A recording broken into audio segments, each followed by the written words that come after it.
Hi, this is Maginoni, and here is some comic reviews for you. We got to start off with Scooby Apocalypse #2. I gotta admit, I'm really loving this book. This is not your Saturday morning cartoon after school Snoopy snack show. This is apocalyptic monsters eating humans, Scooby and the gang shooting things comic book. And I'm enjoying every minute of this. Now, basically, this issue is just building up what Thelma knows about what's going on.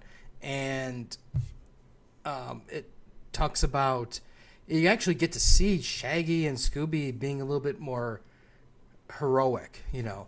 And overall, this was actually, like I said, I thought this was a solid read. I really enjoyed it. I guess, as you can see, monster teeth there. There's another panel somewhere where there's just, you just see rib cage, you know, just sitting in the hallway. This was not, like I said, your kid's book. I know I'm not doing this thing justice, but I'm telling you, this was an eye-opening type read in the sense that you get a slightly different, drastic different viewpoint of these classic characters. It's more of an adult angle.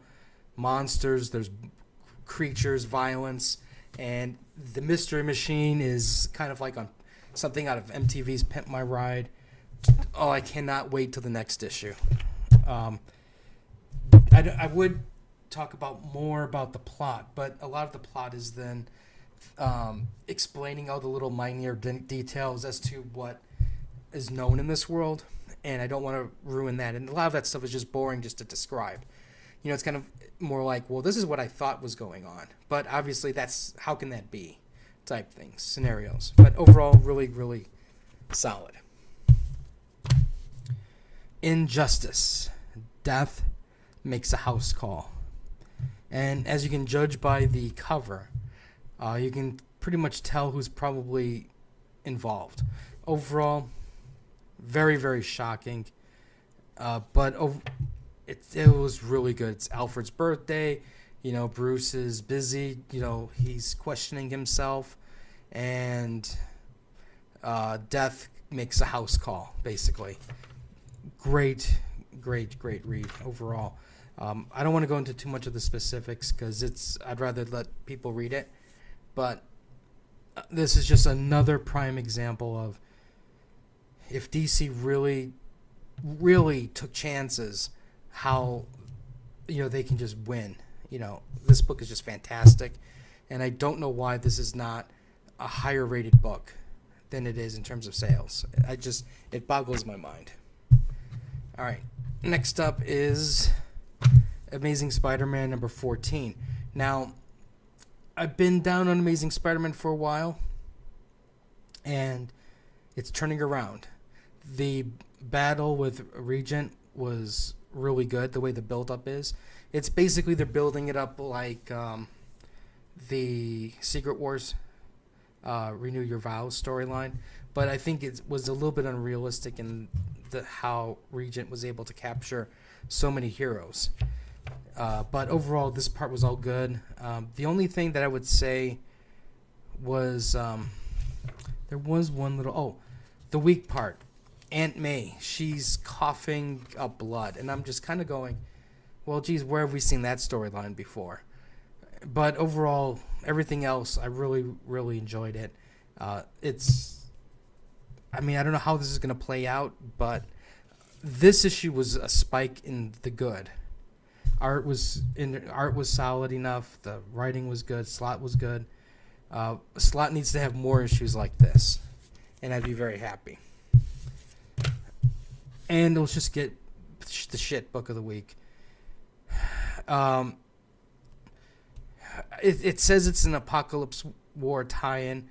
I don't know how this ties into an Apocalypse War. I mean, granted, yeah, you see followers of Apocalypse, but to me, that's not Apocalypse, you know. Yeah, you have the Angel, you know, they have Death, but again, to me, that's not an Apocalypse War, Apocalypse tie-in. You know, where is Apocalypse?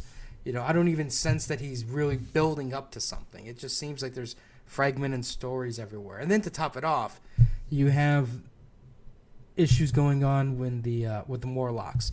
Now, the one thing I did enjoy was we got to see a Generation X villain that we haven't seen in a long time. So that part was good.